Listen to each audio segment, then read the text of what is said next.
우리가 살아가면서 좋은 일이 생길 때도 있고 나쁜 일이 생길 때도 있죠. 네. 좋은 일이 생기고 나쁜 일이 생길 때마다 우리 중생의 마음은 끊임없이 흔들리고 있습니다. 좋으면 내 탓, 나쁘면 네 탓, 뭐 조상 탓. 끊임없이 우리 마음이 흔들리고 이 기복에 의해서, 감정 기복에 의해서 항상 마음이 불안정한 게 바로 우리 중생의 어떤 상태라고 할 수가 있죠. 그동안 소나무를 통해서 개인적으로 힘들고 괴로움을 겪으셨던 분들이 기도를 한다거나 뭐 염불 혹은 복을 짓고 공덕을 쌓아서 아주 훌륭한 가피를 받으신 그런 불자님들의 이야기를 자주자주 들려드렸습니다. 그래서 많은 불자분들께서 스님 소나무를 통해서 굉장히 큰 희망을 얻었습니다. 또 스님 소나무를 통해서 굉장히 큰 효과를 보았습니다. 스님 저도 부처님의 가피를 입었습니다 라는 수많은 연락을 지금도 받고 있습니다. 그래서 이런 불자님들의 소중한 이야기를 들을 때마다 와, 진짜 부처님 가피가 있구나, 분명히 기도의 힘이 있구나, 분명히 염불의 힘이 있구나, 이 모든 게 다 내가 지은 인과 업보이고 또 내가 지은 이 인과 업보, 나의 업보를 풀기 위해서는 결국 누가 노력해야 되는구나? 나 자신이 노력해야 되는구나 라는 것을 저 역시 많은 불자님들의 이야기를 통해서 새록새록 깨쳐나가고 있습니다. 그래서 제가 항상 말씀드리죠. 힘들고 괴롭고 답답할 때 무엇을 많이 해라? 예, 첫째는 기도를 많이 하고, 둘째는 복을 많이 지어야 되고, 세 번째는 마음을 잘 써야 된다라고 누누이 말씀을 드렸죠. 다 기억나십니까? 네, 실천은 잘 안 하죠? 예, 그게 이제 중생의 한계예요. 예, 하고 있어요? 뭐 표정 보니까 뭐 별로. 자, 어쨌거나 자기 기도는 자기가 챙겨야겠죠? 오늘 굉장히 소중하고 재미난 이야기를 들려드리고자 합니다. 여러분 혹시 공포 영화 좋아하세요? 안 싫어하세요? 그 빨리 나가요. 이거 무서운 이야기라서 감당할 수 있겠어요? 네, 그 듣기 싫으면 빨리 나가요. 예. 자, 그래서 공포 약간 무서울 수도 있는 내용인데 항상 마무리는 해피엔딩이에요. 예, 그러니까 편안한 마음으로 들으시기 바랍니다. 절대 주인공이 죽는 일은 없으니까. 예. 자, 제가 이제 화계사에 있지 않습니까? 이제 우리 화계사에 소나무 광팬인 불자님이 계세요. 아주 소나무의 광팬이고 애청자이신 이 여성 불자님, 보살님이 계시는데 지금 이제 40대 초반 되세요. 이분께서 이제 화계사에 온 것 자체가 소나무 때문에 오셨대요. 누구 보러? 예, 내 입으로 얘기하기 그런데 예, 저 보러 오셨대요. 예, 많이들 오세요. 예. 근데 이분께서 그 소나무를 통해서 굉장히 큰 가피를 받은 이야기를 저한테 직접 들려주셨어요. 너무 신기하고 재밌더라고요. 이분께서 이제 지금 40대 초반인데 16살에 겪은 일이었대요. 몇 살에? 16살. 이거 잘 들어야 돼요. 그때 교회 성가대를 다니셨대요. 예, 찬송가 있잖아요. 예, 뭐 강 같은 평화 뭐 이러면서. 예, 그래서 저도 잠깐 다닌 적 있었거든요. 예, 뭐 오예요. 자, 그래서 이제 그 교회 성가대를 다녔는데 어느 날 이종 사촌 언니가 갓난아기를 안고 놀러 오셨대요. 이제 이종 사촌 언니가 이제 갓난아기를 낳고서 100일 정도가 지났대요. 이제 애가 한 3개월 지난 거죠. 3개월 정도 지난 이제 아기를 안고 와서 집에 놀러 오셔서 이제 우유도 먹이고 이렇게 토닥토닥 등도 두들겨주고 그 자기가 쓰는 침대 위에다 애를 올려놨대요. 애를 재운 거예요. 자기가 쓰는 침대에. 이제 그러니까 아기를 이렇게 뭐 아기야 뭐 내가 쓰는 침대에 뭐 올릴 수도 있잖아요. 아기 재우려고. 아기를 이렇게 올려놓고 사촌 언니가 아무개야 언니 밖에 볼일 있어서 잠깐 볼일 좀 보고 올게. 애 좀 잘 봐줘. 애 좀 잘 봐줘 하고 부탁하고 볼일 보러 나가셨대요. 나가셨는데 아이고 요 보살님도 그때 16살 때 교회 성가대 다녔잖아요. 시계를 봤더니 찬송가 부르러 가야 되거든요. 그때 이제 작은 여동생이 있었대요. 작은 여동생한테 아무개야 나 교회 갔다 올게. 애기 좀 잘 봐줘. 이렇게 이제 부탁을 했답니다. 그래서 이제 성가대 연습하러 이제 교회 갔다가 한참 노래 연습하고 딱 집에 오는데 벌써 집 밖에서부터 안에서 막 웅성웅성거리는 소리가 들리더래요. 그 느낌이 좀 이상하잖아요. 왜 그러지? 뭐가 싸한 느낌 있잖아요. 그래서 딱 가서 현관에 보니까 현관문에 막 사람들 신발이 막 뒤엉켜 있고 방 안에서 사람들이 막 왁자지껄 웅성웅성거리더래요. 그래서 무서워가지고 느낌이 이상해서 안에 들어가지는 못하고 그 현관 앞에서 멍하니 있는데 그때 여동생이 자기를 딱 발견하고 나서 울먹울먹거리면서 쪼르르 오더래요. 언니, 애가 죽었어 이러더라. 갓난애기가 자기 자던 침대 위에서 재우던 갓난애기가 왜? 몰라, 갑자기 그냥 죽었어 이러더래요. 나중에 이제 뭐 부검 같은 걸 할 거 아니에요. 그러니까 이제 우유가 기도에 막혔대나 봐요. 옛날에 좀 그런 일이 있었나 봐요. 그러니까 기도가 이렇게 막혀서 애가 갑자기 떠나게 됐는데 어떻게 해요? 뭐 산 사람은 살고 또 죽은 사람은 죽고 또 부모님 마음은 또 가슴 찢어지는 거고 그것도 무슨 업본가 봐요. 애를 먼저 보낸다는 게. 그러니까 이제 사람들 다 이제 흩어지고 밤이 돼가지고 어쨌거나 잠은 자야 될 거 아니에요. 뭐 장례식을 나중에 치르더라도. 그래서 애기 눕혀놨던 그 침대 있잖아요. 자기 침대.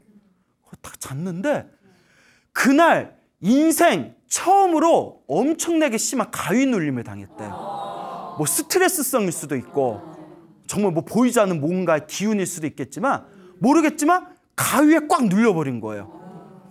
처음으로 겪은 일이었대요. 이게 뭐지? 문제가 생긴 거예요. 그날 이후로 가위에 눌린 뒤에 가위 눌리는 병이 생겨버렸대요. 그 병이 생겨가지고 매일매일 잘 때마다 가위에 눌리더래요. 여러분 가위 눌려본 적 있어요? 가위 눌러보신 분은 아실 거예요. 그걸 매일매일 겪는다고 생각해 보세요. 미쳐버려요. 미쳐버려요. 막 피아노에 가서 미미미 쳐야 돼요. 예. 미안합니다.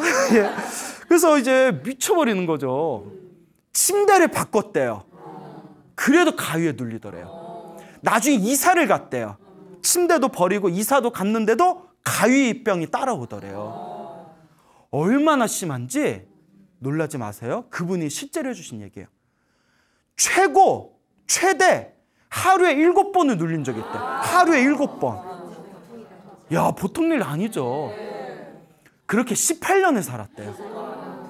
근데 다른 사람 같으면 정말 정신병 걸렸을 거예요. 일상생활이 안 됩니다. 막 낮잠 자다가도 걸리고 가위에 막 밤에 자다가도 걸리고 최대 7번까지 걸려본 기억이 있대요. 가위에 눌리는 게. 근데 그분이 얼굴이 동글동글해요. 막 이렇게 웃으면 넉살 좋은 그런 이렇게 얼굴 훤한 분 있잖아요. 얼굴이 둥글둥글해서 자기가 그러더라고요. 자기가 원래 좀 성격이 긍정적이고 낙천적이고 멘탈이 좀 강하대요. 멘탈이 강해서 18년 그렇게 견딘 거예요. 대신 너무 스트레스를 받으니까 방송에서 얘기해도 되나? 꼴초가 됐대요. 여자가 너무 스트레스 받으니까 뭐 마약보다야 낫지. 그러니까 담배를 엄청 폈대요. 자기가 너무 그래도 이제 성격은 다행히 낙천적인 성격이라서 그런 와중에서도 잘 버텼는데, 근데 자기는 이제 교회 다녔잖아요. 아무 효과가 없더래요. 아무 효과가 없는데 또 어머니가 절에 열심히 또 다니셨대요. 엄마는 절에 다니는데 딸은 교회 다녀. 예? 자, 아름다운 이 종교 화합이 이루어진 대한민국이에요. 엄마가 이제 절을 열심히 다니니까 엄마가 제사도 지냈대요.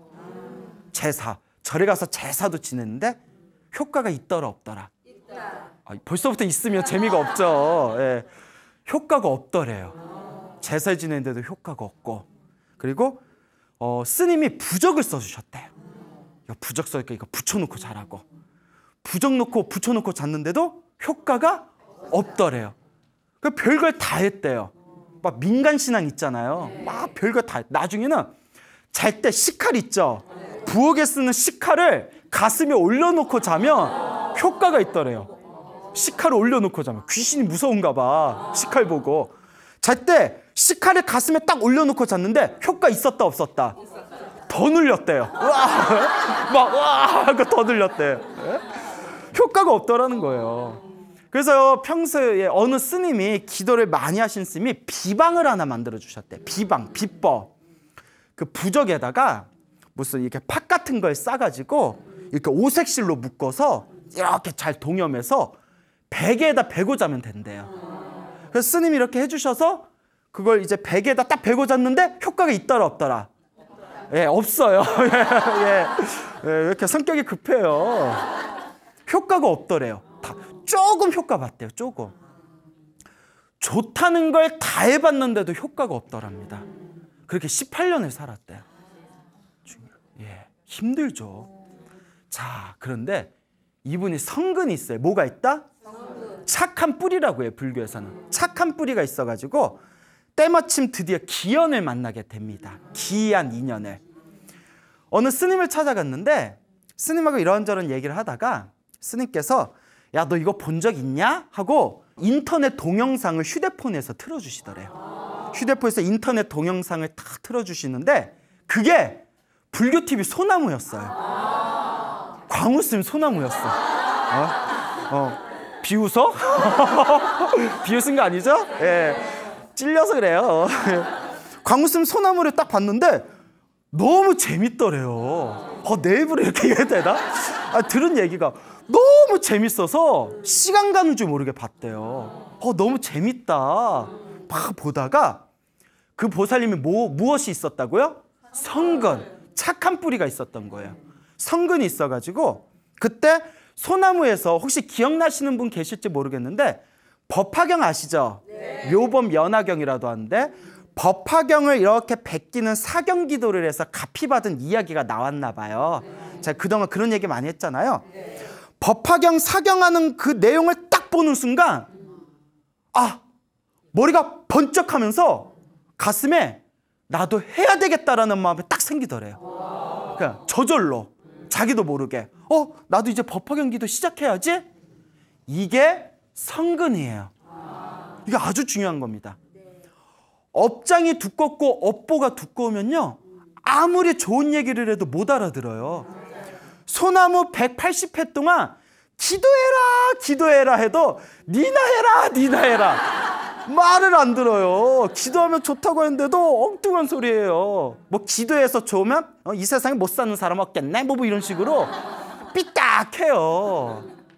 그런데 성근이 있는 사람은 한마디 말을 들으면 딱 알아들어요. 기도해야 되겠다. 이게 전생의 복이에요. 그분이 이제 막 법화경 책을 사가지고 노트에다 막 이제 베꼈대요.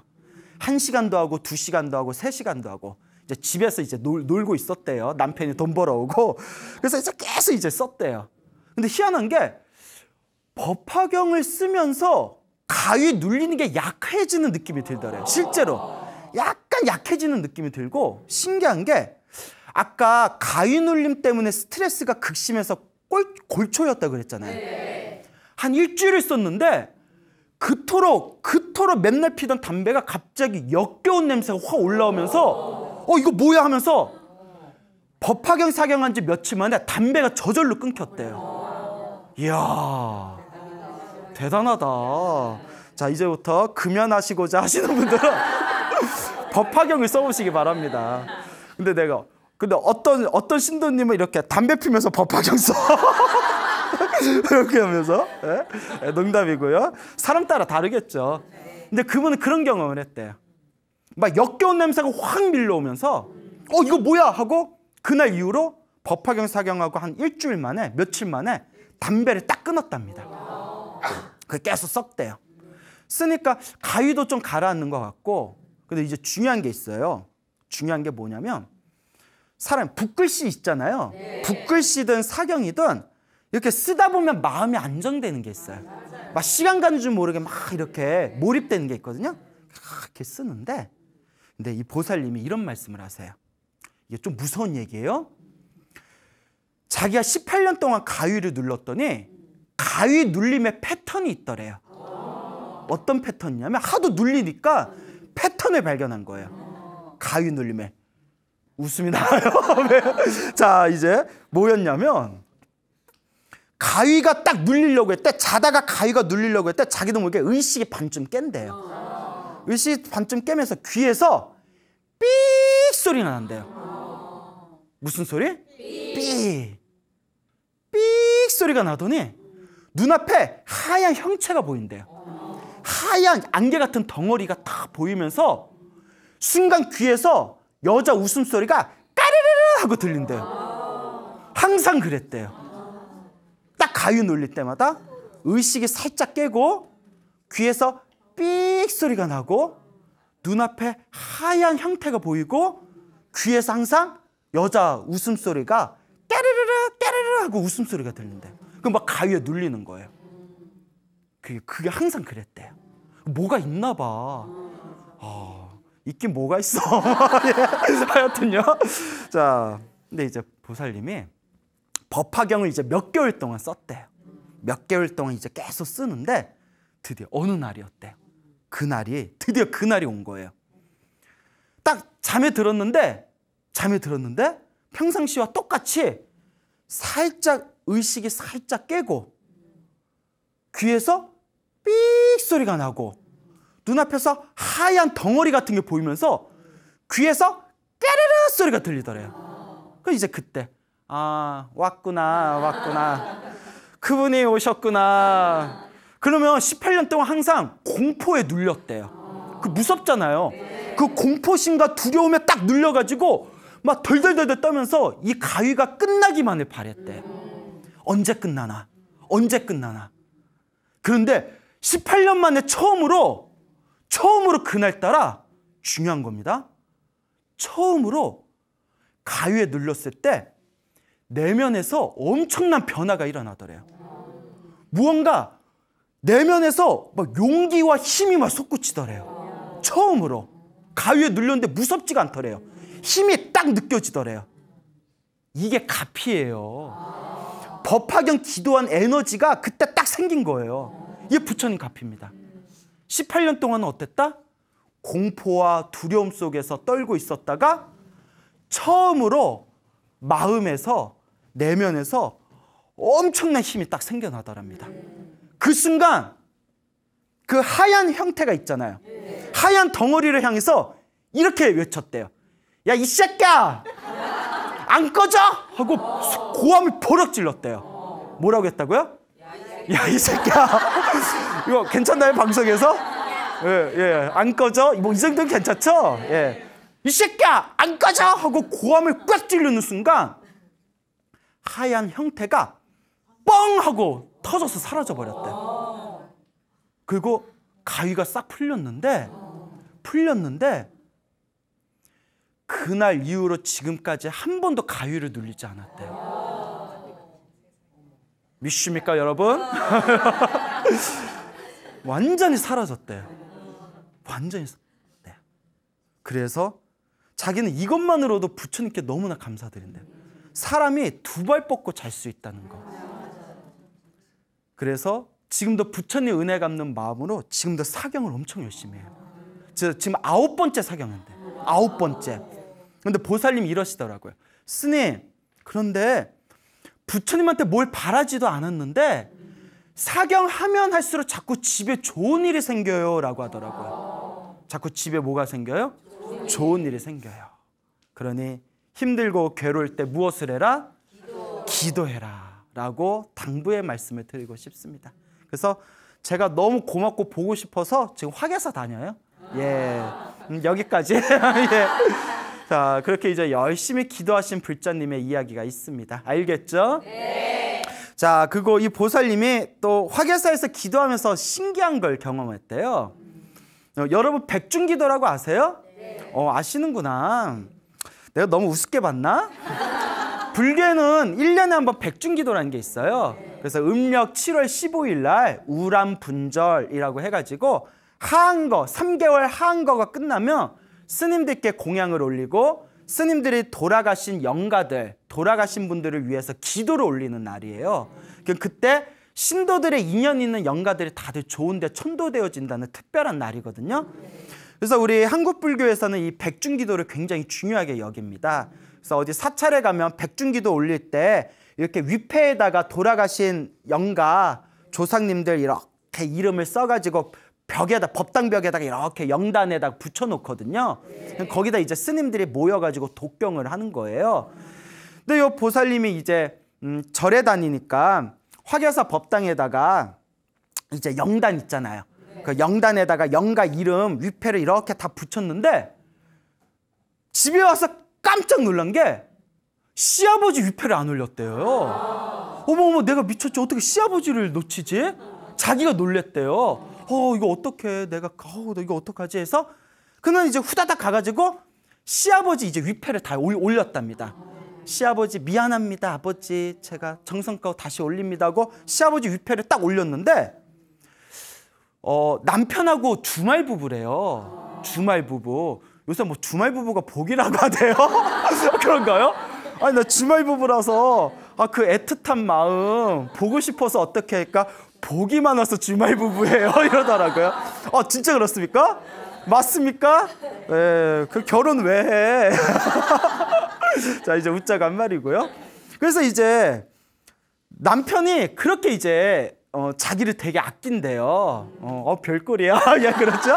자기를 되게 좋아하고 아끼는데 남편한테 막 문자가 오더래요. 갑자기 띵띵띵 하고 문자가 오더래요. 봤는데 깜짝 놀랐대요.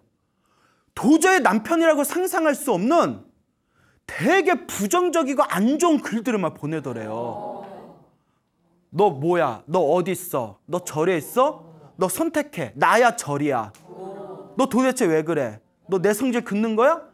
막 이러면서 한 번도 그런 일이 없었대요. 그래서 막 답장 보냈대요. 여보 왜 그래? 뭐가 문제인데? 뭐 넌 항상 그런 식이야. 너 절 다니고 변했어. 막 하고 막 폭언을 하더래요. 그러니까 그 보살님 말이, 그 보살님 좀 와일드하더라고요. 보살님 말이 문자를 보고 별 그지 같은 진짜 별 그지 같은 문자를 보내더래요 남편이. 진짜 불교 기도를 하기 전이었더라면 자기가 대판 한번 싸웠을 거래요. 근데 그동안 소나무에서 스님들께 법문 들은 게 있잖아요. 내 업이다, 내 업이다, 내 업이다. 관세음보살, 관세음보살 하면서 계속 이렇게 염불로 이겨냈대요. 그래서 남편이 그 밤 늦게까지 계속 문자가 오더래요. 그래서 막 부들부들 떨면서 관세음보살, 관세음보살. 그렇게 이제 백중기도를 잘 끝냈대요. 그게 이제 주말에 남편이 왔겠죠?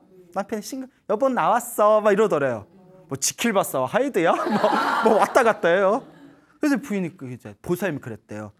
여보 그날 며칠 전에 그날 왜 나한테 이런 문자 보냈어? 도대체 그날 무슨 일이 있었던 거야? 했더니 그 거사님이 남편분이 아니야 나 그런 문자 보낸 적 없어 이러더래요. 소름 끼치죠?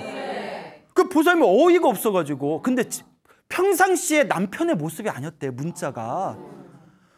무슨 소리야? 나한테 이런 문자 보냈잖아. 아니야 내가 자기한테 그런 문자 왜 보내? 딱 보여줬대 증거를. 여기 이거 보냈잖아. 그러니까 내가 이런 걸 보냈어? 그러니까 이게 남편이 거짓말을 하는 것, 미안하니까 거짓말을 하는 건지 정말 기억을 못하는지 모르겠대요. 하여튼 남편 무조건 아니래요. 아리송하잖아요. 아리송한 거예요. 아리송할 때는 송이버섯을 먹어야 돼요. 그 수돗물 아리스 있죠? 아리스에 이렇게 미안해요. 예. 예. 자 그래서 아리송 해가지고 이 사람이 왜 이러나? 왜 이러지? 그때 왜 그런 일이 있었지? 나중에 스님들 법문을 듣고 나와 업이 빚이 남아있는 영가를 위해서 내가 기도해주면 나와 빚이 있는 나와 업보가 남아있는 영가를 위해서 기도해주면 속 시끄러운 일이 생기는 경우가 있대요. 무슨 말인지 알겠죠? 그러니까 돌아가신 영가분을 위해서 좋은 데 가세요 기도를 해줄 때 다 그런 게 아니에요. 또 오해하시면 안 돼요. 그런 경우가 있다고요. 돌아가신 분을 위해서 기도를 올려드릴 때 나와 업보와 빚이 남아있을 때는 무슨 일이 생길 수가 있다? 속 시끄러운 일이 생길 수가 있대요. 근데 그게 내 빚을 갚는 하나의 과정이래요. 그때 그 보살님이 소나무에서 광우스님이 그렇게 얘기하던 크게 받을 건 작게 받는 거구나. 내가 시아버지와 내가 어떤 돌아가신 조상님들 영가 기도를 올렸더니 그 남편이 내 속을 갑자기 시끄럽게 하면서 뭔가 내 업장이 소멸되었나 보구나, 그런 느낌이 딱 오더래요. 그래서 스님 맞죠? 이래서 뭐 내가 거기서 뭐 아니라고 할 수는 없고 뭐 그냥 맞는 것 같아요. 내가 뭐 이렇게 말씀을 드렸죠. 뭐 난데 다 알겠어요? 그래서 보살님이 너무나 그런 어떤 이상한 경험을 했고 또 그렇게 백중기도를 하고 끝나고 난데 너무 마음이 편안해지더래요. 마음이 뭔가 이렇게 홀가분한 느낌이 들더라고. 그런 이야기를 하셨습니다. 여러분, 이와 같이 항상 우리 불자들은 매일매일이 기도여야 되고 하루하루가 염불이어야 되고 항상 1년 1년이 끊임없이 복을 짓고 공덕을 짓는 삶을 살아야 됩니다. 그것이 우리를 진정한 행복의 길로 이끌어주는 가장 유일한 방법이라는 것을 꼭 명심하시기 바랍니다. 네. 알겠죠? 네. 자, 또 무서운 얘기 하나 더 해드릴까요? 아까 거 무서웠어요? 안 무서웠어요? 아우, 기가 세. 기가 세. 그게 안 무서워? 예, 그래요. 또 무서운 얘기 하나 해드릴게요. 이건 조금 무서울 수도 있어요. 이분들 화계사 신도분이세요. 신도분인데 이분들 소나무 애청자이신데 이 보살님이 이제 아까하고 다른 보살님이세요. 이 보살님이 7, 8년 전에 겪었던 일이래요. 나 생각하니까 또 소름 끼친다. 얘기하지 말까? 할까? 말까? 해요? 500원. 예? 자, 그래요. 그래서 나 진짜 소름 끼쳐서 그래. 보살님이 7, 8년 전에 고3 아들이 있었대요. 그러니까 아침마다 밥 먹이고 도시락 해야 되잖아요. 아침에 제일 먼저 일어나서 항상 베란다 문을 열어서 환기를 시켰대요. 아침마다. 근데 아파트가 15층이었대요. 15층 아파트에 자기가 12층에 살고 있었대요. 몇 층? 12층. 15층에서 12층. 그런데 그날도 이제 아침에 일어나서 좋은 아침 뭐 하면서 베란다의 문을 다 열고 이렇게 있는데 위에서 뭐가 뚝 떨어지더래요. 엄마야, 뭐가 떨어졌을까? 화분? 사람? 사람이 뚝 떨어진 거예요. 베란다 문을 딱 열었을 때 하필이면 그때 위에서 사람이 뚝 떨어진 거예요. 그걸 본 거예요. 살다서 진짜 이게 그지 같은 경우죠. 어떻게 그 타이밍에 무섭죠? 사람이 뚝 떨어져 버렸어요. 직사했대요. 나중에 알고 봤더니 그 어르신이 계셨는데 어르신께서 우울증이 평소에 있었대요. 그래서 이제 아침에 이렇게 이제 투신 자살을 하셨는데 왜 하필이면 그 보살님이 문 열었을 때 뚝 떨어지는 걸 본 거예요. 야, 근데 중요한 게 있습니다. 평상시에 보통 사람 같았으면 이거 정신과 치료받아야 돼요. 약 먹고 치료받아야 돼요. 보살님이 온몸에 소름이 쫙 끼치고 막 덜덜덜덜 떨리더래요. 그래서 보살님이 이제 문제가 생긴 거예요. 심리적인 문제가. 그때 또 고3 때 중요할 때잖아요. 이제 엘리베이터를 타면, 특히 혼자 타면 뒤를 쳐다볼 수가 없더래요. 온몸에 소름이 꽉 차서 도저히 뒤를 쳐다볼 수가 없는데, 특히 엘리베이터를 타면 하필 또 12층이야. 1층에서 12층. 온몸이 그 12층 동안 그냥 호흡곤란이 올 정도로 패닉 상태라고 하죠. 꽉 해서 덜덜덜덜 패닉 상태. 엘리베이터 안에서. 야, 근데 이거는 그분이 멘탈이 약한 게 아니에요. 누구라도 그럴 거예요. 그래서 끊임없이 그렇게 이제 고통을 당하니까 막 이제 자기 정신이 피폐해지는 게 느껴지더래요. 그러겠죠. 자, 중요한 게 있습니다. 트라우마라는 게 있어요. 정신적인 어떤 상처를 받은 걸 트라우마라고 하는데, 이게 깊어지고 치료가 절대 안 되면 이게 굉장히 심한 정신병이 될 수가 있답니다. 왜곡된 성격이라든가 정신적인 질환이 될 수 있거든요. 근데 재밌는 게 트라우마가 심한 사람들이 의외로 의학의 치료를 받아도 효과가 잘 못 보는 경우가 많아요. 그렇죠. 뭐 약 먹는다고 다 나면 얼마나 좋겠어요. 그러다 보니까 효과를 보신 분도 있지만 굉장히 힘들어하고, 또 약을 세게 처방받으면 계속 무기력증에 빠진대요. 일상생활이 힘들기도 하고. 그래서 우리 주변에 보면 많이 좀 힘들고 정신적으로 괴로운 분들이 있잖아요. 또 솔직히 그런 분들이 가끔 저한테 찾아오거나 연락도 와요. 근데 제가 소나무에서 몇 번 드렸지만 저는 드릴 말씀이 없어요. 저는 기도해라 라는 말밖에 드릴 말씀이 없어요. 제가 뭐 사주를 보겠어요. 제가 뭐 관상을 보겠어요. 제가 뭐 풍수지리를 보겠어요. 그리고 그거는 근원적인 치료가 안 돼요. 오직 뭐 해라? 기도해라. 정말 기도하면 효과가 있어요. 그 보살님이 성근이 있었어. 무엇이 있었다? 그래도 절에 다니고 법문 들은 게 있어서 딱 기도를 시작했어요. 대단한 거죠. 딱 기도를 시작했습니다. 그래서 기도를 하면서 어떤 기도를 했냐면 그 자살하신 어르신께서 좋은 곳으로 가게 해주세요. 이해 가십니까? 그분이 좋은 데로 가게 해주세요 라고 기도를 했대요. 어디로 가게 해주세요? 좋은 가로. 이걸 영가천도 기도라고 해요. 그 어르신께서 부디 좋은 곳으로 가게 해주세요 하고 매일매일 간절하게 기도 올렸대요. 간절하게 정성스럽게 이제 기도를 올렸는데, 그렇게 이제 기도를 올리고 매일매일 그분을 위해서 기도를 올리고 또 기도를 올렸을 때 한 뭐 3개월인가 지났나 봐요. 기도를 딱 마치고 나서 항상 마지막에 항상 그 어르신께서 좋은 곳으로 편안한 곳으로 가게 해주세요 라고 딱 이렇게 마음으로 비는 순간 몸에 뭐가 쑥 빠져나간 느낌이 들더래요. 진짜 그냥 몸에 뭐가 홀가분하게 쑥 빠진 느낌이 들면서 몸과 마음이 너무나 깃털같이 편안하더래요.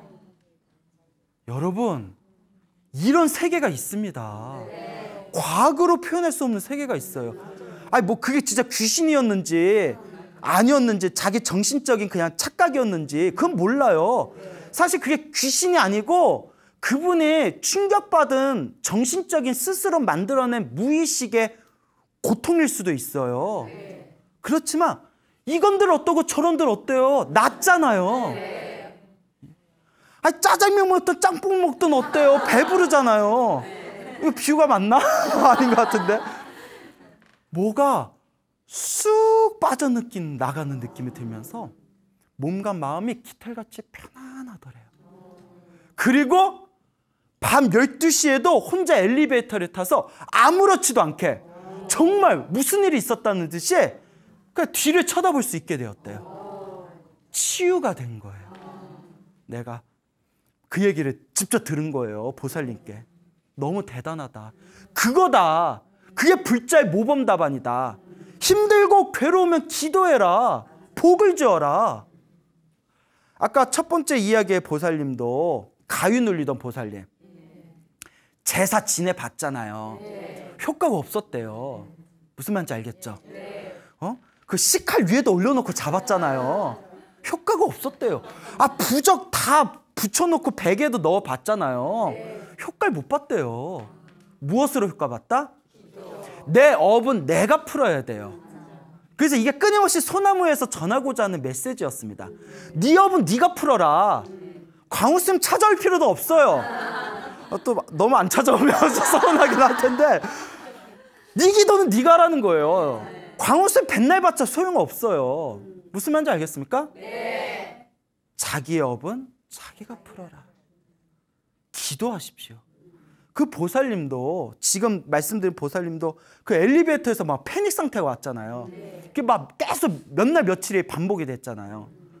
그거 막 뭐 병원 가서 치료할 수도 있고 뭐 혹은 뭐 무속인을 만나서 뭐 어마어마한 굿을 지낼 수도 있고 뭐 그분도 뭐 다닐 때 뭐 뒤통수에다 식칼을 달고 다닐 수도 있고 비방으로. 과연 그런 걸로 효과를 볼 수 있었을까요? 사실 모르죠.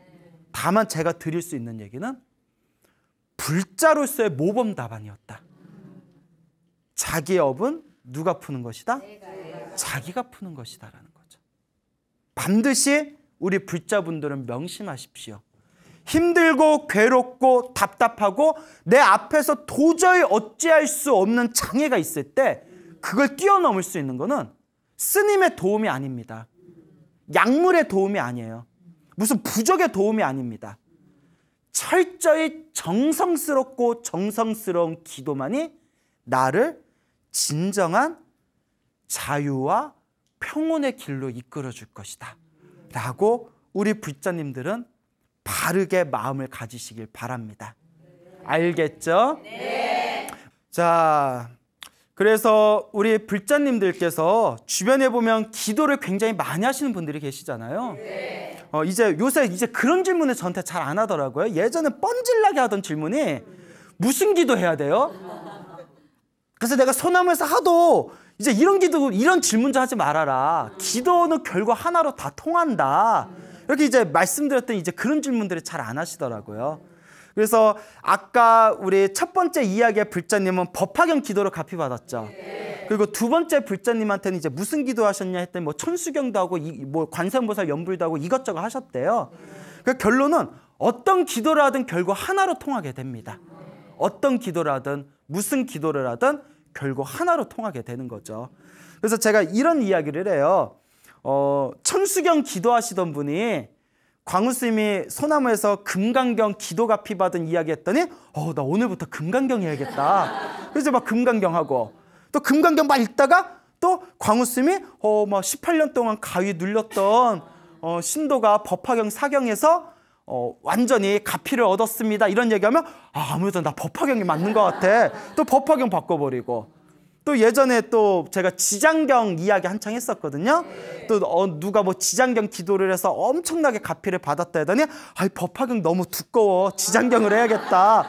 이래버리면 안 돼. 알겠죠? 모든 기도는 결국 하나로 통한다. 그래서 천수경을 하든 신묘장구 달안을 하든 금강경을 하든 법화경을 하든 지장경을 하든 정성스러운 마음이 중요해요.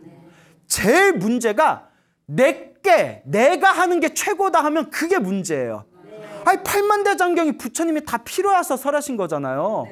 우리 불교의 부처님 말씀을 팔만대장경이라고 하잖아요. 필요하니까 천수경도 있고 필요하니까 반야심경도 있고 필요하니까 법화경도 있고 필요하니까 금강경도 있고 필요하니까 지장경도 있고 더 해야 되나요? 예? 하여튼 이렇게 수많은 경전이 있는데 내가 하는 것만 최고다. 내가 가르쳐주는 것만 해라. 이러면 이거 진짜 골치 아파집니다. 어떤 기도든 자기한테 맞는 게 있어요. 그냥 선택해서 꾸준히 하는 게 중요해요.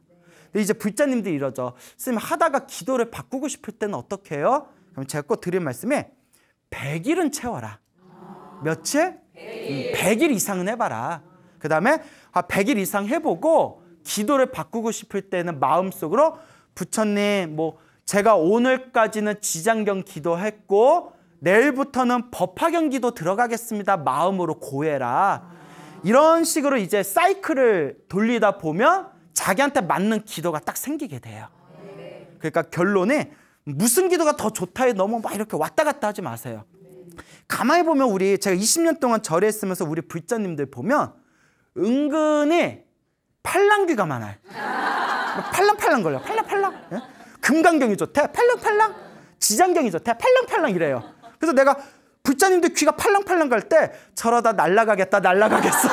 팔랑팔랑 날아가겠어 싶더라고요. 근데 요새 제가 그런 질문 하지 말라고 해서 그런가 그런 질문을 요새 잘 안 하더라고요. 예, 어떤 기도든 하나로 통하게 됩니다. 그러니까 법화경으로 기도가피 받은 분도 있고 지장경으로 기도가피 받은 분도 있고 금강경으로 기도가피 받은 분도 있습니다. 정말 중요한 거는 테크닉이 아니에요.